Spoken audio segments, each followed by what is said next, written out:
In campo, se c'è una decisione che a loro non va bene, comunque protestano, però sì, non in modo eccessivo, insomma, come farebbero con un uomo. Giovani arbitre scalano le categorie del calcio dilettantistico veneto e i giocatori si stanno un po' alla volta abituando a essere diretti da una donna. Sara Conte, 25 anni, infermiera di pronto soccorso, iscritta alla sezione di Treviso, arbitra le partite di eccellenza. Silvia Lucchesi, 24 anni, laureanda in lettere classiche, sezione AIA di Castelfranco Veneto, ha fatto il salto in promozione.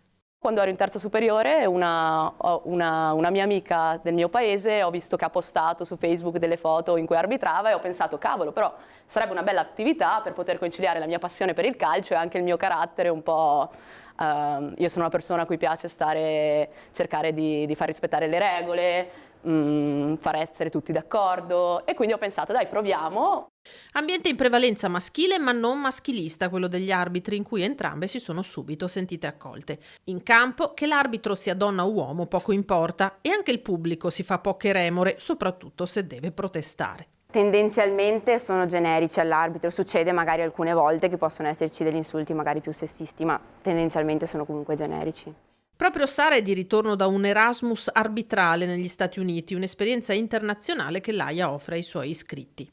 Sono stata in Florida una settimana, qua a marzo, e appunto lì mi è stato possibile arbitrare partite di ragazze americane con altri arbitri da tutta l'America. Entrambi sognano una carriera da arbitro ai massimi livelli. Per arrivarci non resta che impegnarsi domenica dopo domenica. Quando uno inizia, comunque il sogno di tutti è quello di arrivare in Serie A.